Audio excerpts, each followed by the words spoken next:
নমস্কার বন্ধুরা, ভালো আছেন? আজ আমার আরেকটি নতুন ভিডিও সুস্বাগতম।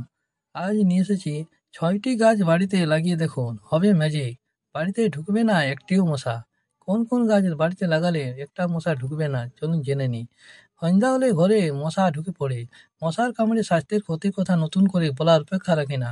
ডেঙ্গু, ম্যালেরিয়া সবই একই মশার কারণেই হয়। বর্ষাকাল শুরু হয়ে প্রায় যাচ্ছে। আবহাওয়া ঠান্ডা হওয়া সবাই উপভোগ করেন, কিন্তু এই মরশুমে মশার উপদ্রব সবাইকে হয়রান করে। সন্ধ্যা হলে ঘরে মশা ঢুকে পড়ে পড়ে মশার কামড়ে স্বাস্থ্যের ক্ষতির কথা নতুন করে বলার অপেক্ষা রাখি না। ডেঙ্গু, ম্যালেরিয়া সবাই এই মশার কারণেই হয়। তবে মশা তাড়ানোর জন্য অনেকেই নানা চেষ্টা করেন। বাজারে পাওয়া নানা ধরনের কয়াল তেল ব্যবহার করেন। এসবের প্রয়োজন নেই, শুধু আপনার ছোট্ট বাগানে কিছু গাছ লাগালেই হবে। কিছু গাছের গন্ধে মশা ঘরে ঢুকতে পারে না। চলুন জেনে নেওয়া যাক বাড়িতে কোন কোন গাছ লাগালে মশা দূরে থাকবে। প্রথমত হচ্ছে পুদিনা।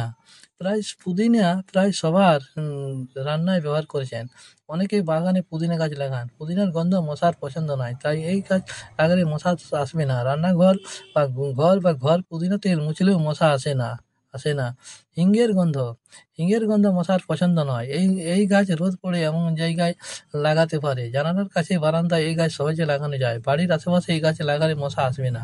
আর রোজমেরি, মশা তাড়াতে রোজমেরি গাছ খুবই ভালো। এই গাছে রোদ, পানি এবং ভালো মাটি প্রয়োজন। নিয়মিত পানি দিতে হবে। একটু পরিশ্রম করে এই গাছ লাগালে মশা ঘরে ঢুকতে পারবে না। ইউক্যালিপটাস গাছে ঘরে লাগানো যায়। বারান্দায় অথবা রোদে পড়ে এমন জায়গায় লাগানো যায় টবের মাধ্যমে। এর গন্ধ মশার পছন্দ নয়। এই তেল ঘর মোছার জন্য ব্যবহার করলেও মশা আসবে না। চন্দ্রমল্লিকা, সুন্দর চন্দ্রমল্লিকা ফুলের গন্ধ মশার পছন্দ নয়। তাই চন্দ্রমল্লিকা গাছ ঘরে থাকলে মশা বা অন্যান্য পোকামাকড় আসবে না। চুলের বৃদ্ধিতে উপকারী ভিঙ্গরাজ গাছ। মশা তাড়াতে এই গাছেও ভালো কাজ করে। গ্লাস অথবা জারে এই গাছ লাগাতে পারেন।